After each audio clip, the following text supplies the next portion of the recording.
Hello everyone, good day to all of you.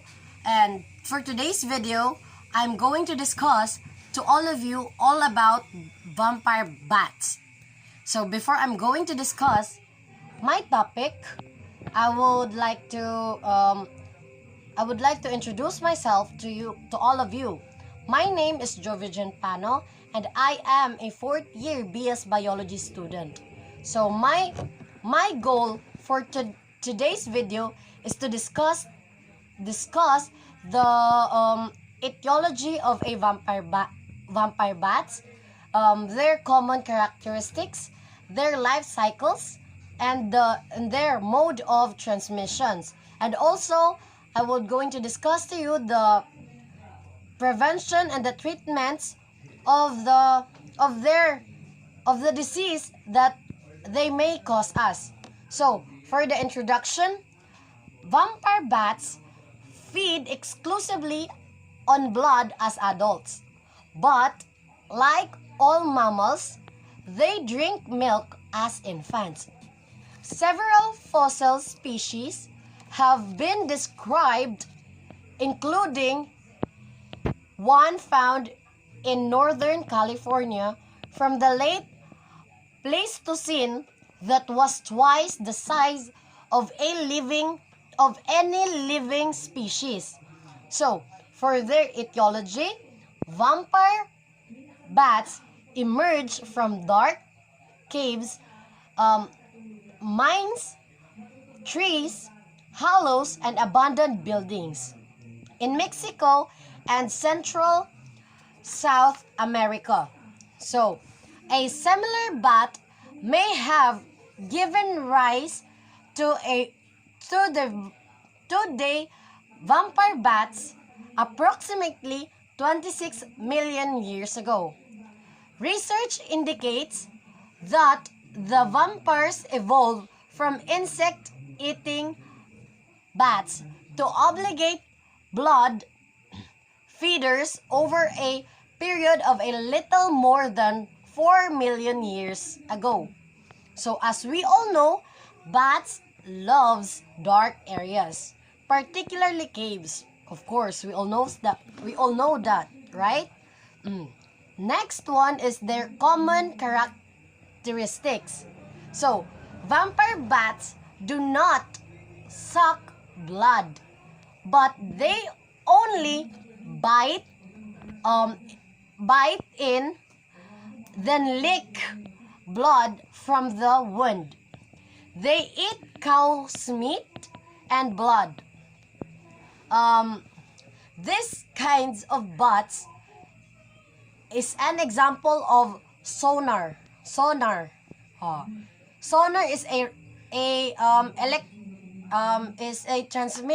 transmitted radar.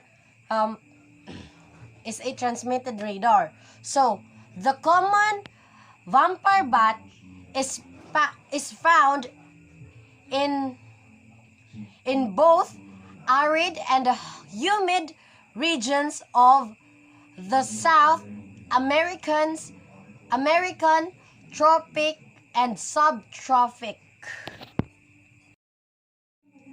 So, in this slide, as you can see in the picture, you can see the life cycle of a vampire bat.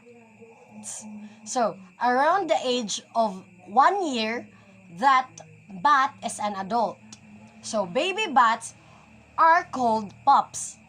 They are born, live after about 50 to 60 days in their mother's baby. So, when the pup is born, the mother hangs upright and catches and cradles the pup in a basket she makes with her wings. So, after that, bat pups and taken care of nursery. As you can see, they are in the picture. They are hanging on a tree branch, and nursery. When the mother hunting, they hang from ceiling of the cave at nights. Get to sleep hanging onto their mother. So every night they will hang together with their mother.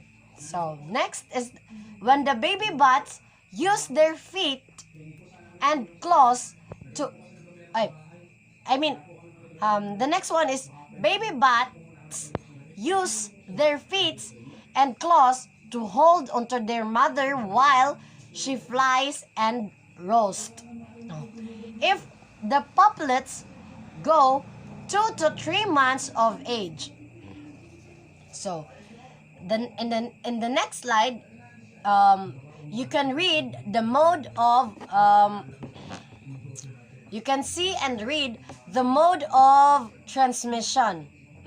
So, RABV or rabies virus is transmitted by direct contact between the virus landen saliva of the indicated bats and other animals, broken skin, eyes, or mucous membranes. So, RABV occur both among vampire bats and when they bite livestock, wildlife, or less frequently humans, leading to cross-species transmission. The next one is the prevention of this of the rabies that they transmit to their victims or to us humans sometimes. So rabies is preventable if you're exposed. You can get a vaccine to prevent rabies before symptoms start. So if you are exposed to vampire bats, you need to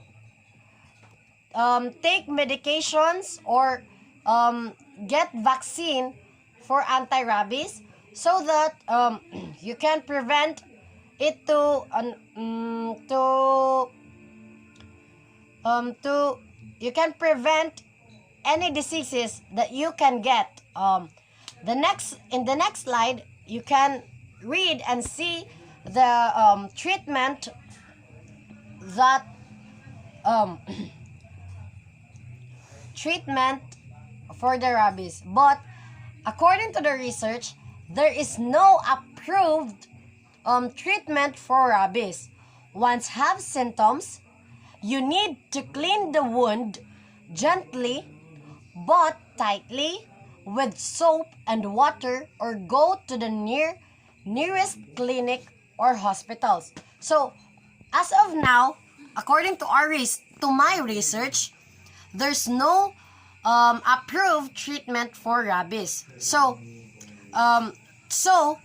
to avoid having disease when you are exposed, you need, or if you got a wound and you are exposed to to vampire bats, you need to clean it gently with soap and water, or if you feel any symptoms, you need to go to the nearest hospitals or clinics so that they can treat you or they can give you a vaccine like what I've mentioned earlier. So in the next slide, you are going to see in this slide, you are going to see the examples of vampire bats.